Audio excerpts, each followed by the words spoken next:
जादुई फूल की तलाश। बूढ़ी औरत ने उन्हें बताया, जादुई फूल एक बुलंद पहाड़ी के ऊपर खिलता है जहां बहुत सारी खतरनाक मखलूक रहती है।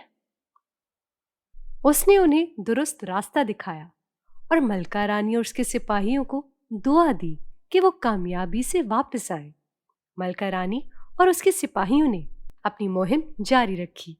वो कई घंटों तक चलते रहे और आखिरकार उन्हें वो बुलंद पहाड़ी नजर आई। वहां पहुंचकर उन्होंने देखा कि फूल एक चमकदार रोशनी में खिलता है, मगर उसके पास एक बड़ा सांप मौजूद था जो किसी को भी नजदीक नहीं आने देता था। हिम्मत और हिकमत। मलका रानी ने सोचा कि अगर वो लड़ाई करेगी तो बहुत से लोगों को नुकसान हो सकता है। उसने अपने सिपाहियों को कहा, हमें अक्ल और हिकमत से काम लेना होगा। उसने एक मंसूबा बनाया कि सिपाही एक तरफ से तवज्जो हटाएंगे जबकि वो दूसरी तरफ फूल के करीब जाकर उसे उठा लेगी। सिपाहियों ने उसके मंसूबे के मुताबिक अमल किया। जैसे ही सांप ने उनकी तरफ देखा, मलका रानी खामोशी से फूल की तरफ बढ़ी। उसने फूल को बहुत एहतियात से तोड़ा और उसे अपने हाथ में पकड़ लिया। फूल की खुशबू ने पूरी जगह को महका दिया। वापसी का सफर।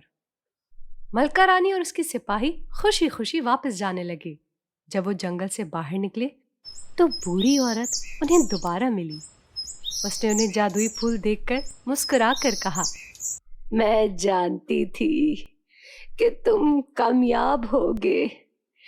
इस फूल का इस्तेमाल सिर्फ तुम्हारी बादशाहत की सेहत के लिए नहीं, बल्कि उसकी खूबसूरती और खुशहाली के लिए भी होगा।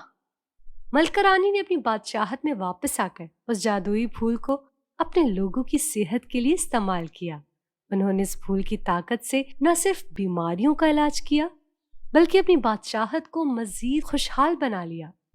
सीखने का सबक।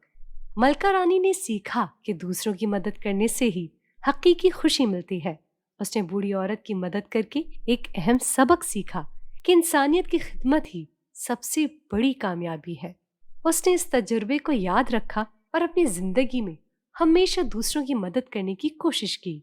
इस कहानी ने ये साबित किया कि हकीकी जादू दूसरों की मदद करने में है और मलका रानी ने हमेशा अपनी बादशाहत में इस फलसफे को जिंदा रखा।